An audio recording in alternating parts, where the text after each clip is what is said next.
Let me tell you something they won't teach you in your high school history class. Lyndon Johnson didn't wake up one morning and decide to be on the right side of history. He didn't pass civil rights legislation because America suddenly discovered its moral compass. No, no, no.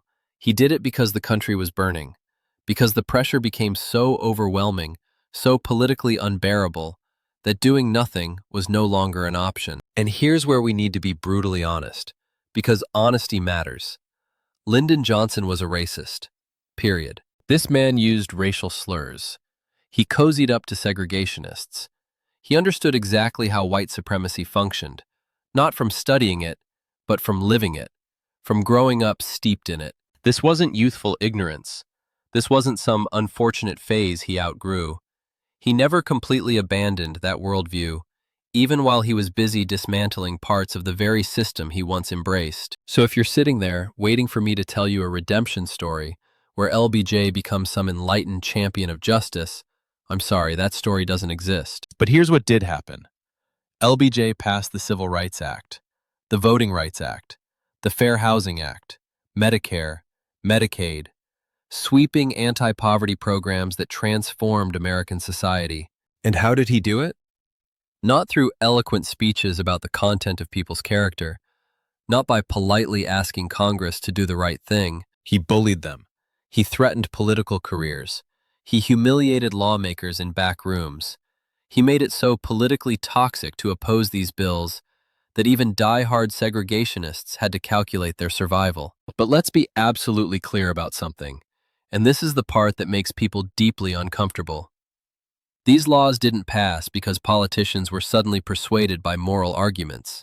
They passed because Black Americans were in the streets, because the entire world was watching police dogs attack children on television, because cities were on fire, because America looked unstable.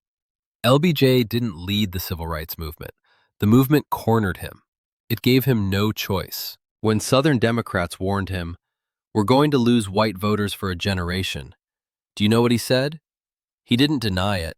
He openly acknowledged that Democrats would lose the South because he understood something fundamental about power. Sometimes you have to choose between justice and comfort. And this time, for once, justice won. That doesn't make him a hero.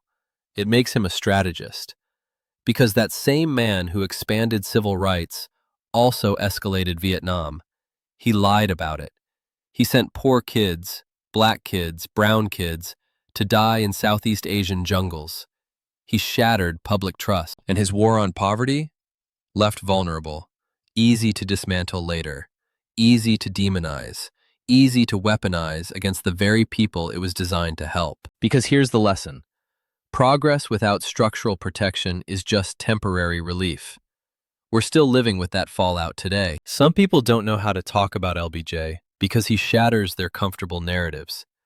He proves that transformative change doesn't come from moral purity, that justice doesn't require perfect people, that progress often comes from deeply flawed, deeply compromised individuals acting under unbearable pressure. And that reality?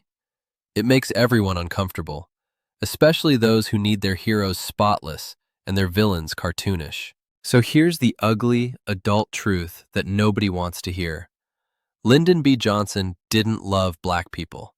He didn't cure racism. He didn't save America's soul. But he wielded power, real, brutal, legislative power, to crack open systems that were never, ever going to reform themselves. And if that bothers you, good, because it forces you to confront how change actually happens in this country.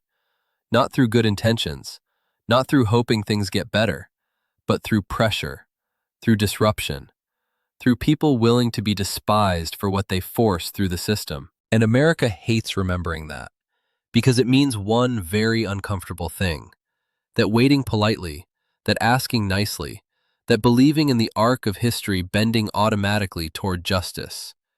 It never happened organically until someone came along to bend it towards justice.